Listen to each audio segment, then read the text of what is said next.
Hey friends! Hey, my name is Mackenzie. I'm on staff with Young Life, and I get to lead at Hudsonville High Young Life and Riley Street Wildlife. Go Eagles! But anyways, hey, thanks for being here tonight. Thanks for tuning in wherever you are at, whether it be from your home or with a group of friends and your leaders.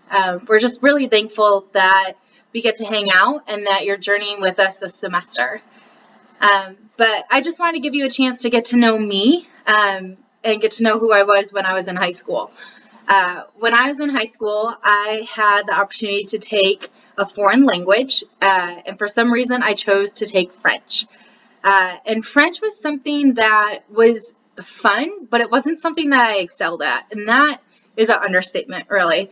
I did not do a really great job at pronouncing French words. Half the time I would take half English and half French and make something else new.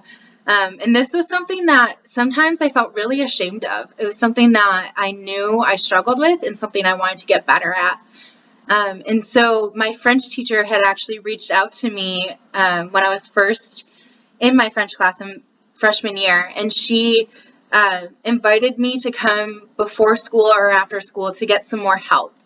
And we would just go through different exercises. We would practice saying things out loud, practice writing, and work on my classwork.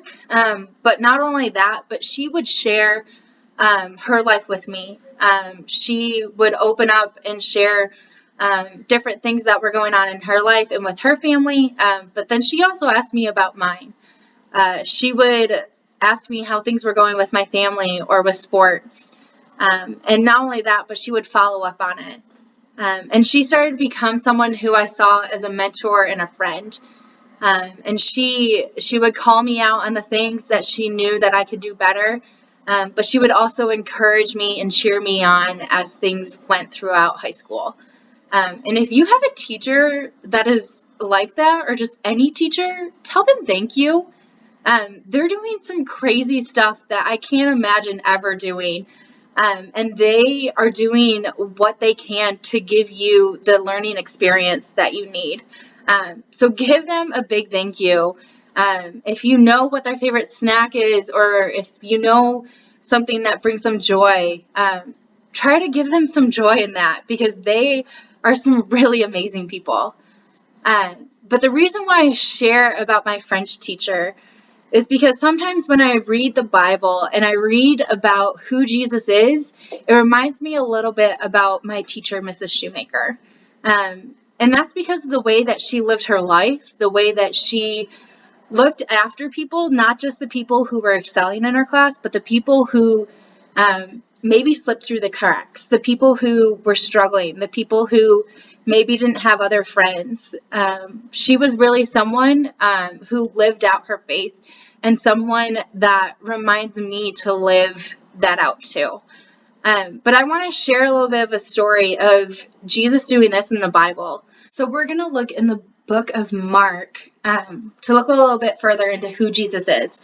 Mark is a book in the Bible that talks about Jesus' life. It talks about the places that he traveled, the people that he met along the way, and the many miracles that he performed while he was there. So we're going to pick up in Mark chapter 2, verses 13 through 17. And Jesus, he was traveling through cities.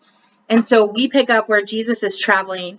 And here it says, "Once again, Jesus went out beside the lake. A large crowd came to him, and he began to teach them. As he walked along, he saw Levi, son of Alphaeus, sitting at the tax collector's booth. 'Follow me,' Jesus said. And Levi got up and followed him." And so I just want to stop right here and talk about Levi. So Levi is this guy who was a tax collector, which I don't know about you, I don't get excited about taxes, which I'm sure half of you don't even pay taxes or know exactly what taxes are. But taxes were something that people didn't look forward to paying. And Levi was a tax collector. He wasn't just any kind of tax collector, but he was someone who would set up a booth along the road, and he would tax anyone for anything that he wanted. So it was up to his discernment of who he wanted to tax and what he wanted to tax them for. And often these kind of tax collectors, they would tax people for things that they didn't have enough money or land or animals to pay in that tax. They would tax people who weren't as wealthy, weren't as popular in the society, and pick people out who maybe couldn't afford it. And so Levi wasn't a very well-liked man. And for Jesus to say, "Come and follow me," Jesus is wanting to hang out with him, whether he was a tax collector or not. And so we're going to pick back up in verse 15. And it says, "While Jesus was having dinner at Levi's house, many tax collectors and sinners were eating with him and his disciples, for there were many who followed him. When the teachers of the law, who were Pharisees, saw him eating with the sinners and tax collectors, they asked his disciples, or his friends who traveled with him, 'Why does he eat with tax collectors and sinners?' On hearing this, Jesus said to him, 'It is not the healthy who need a doctor, but the sick. I have not come to call the righteous, but the sinners.'" And I think that's such cool things that Jesus does. He didn't want to just hang out with the people who were going to agree with him, who already loved him and knew him, who already were excelling in society. He wanted to hang out with the people who weren't well liked.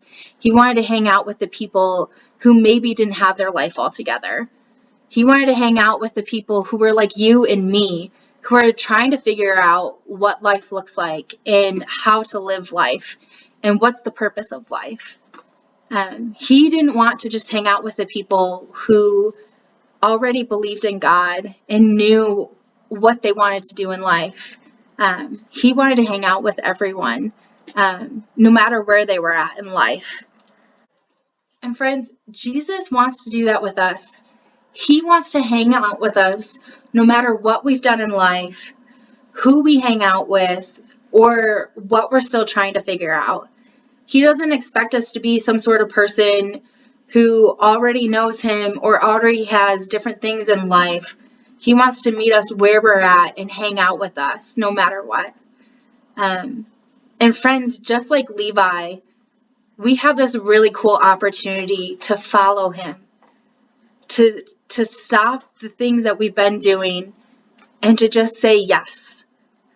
And the really cool thing about Levi is Levi continues to follow Jesus.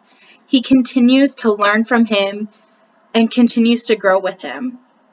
And Levi, he later gets his name changed to Matthew and becomes one of Jesus's disciples. And he continues to share the good news of God and to share about who Jesus is with other people from other cities. And that's all because he said yes and followed Jesus. Because Jesus wanted to hang out with everyone, not just the people who already loved him, not just the people who look like they have their life together. And he wants to hang out with you too. As we go throughout this semester, I just ask that you consider, will you follow Jesus? What will that look like to say yes to something that is more and say yes to someone who wants to be with you no matter where you are at in life? Thanks. Hope you have a great night, friends.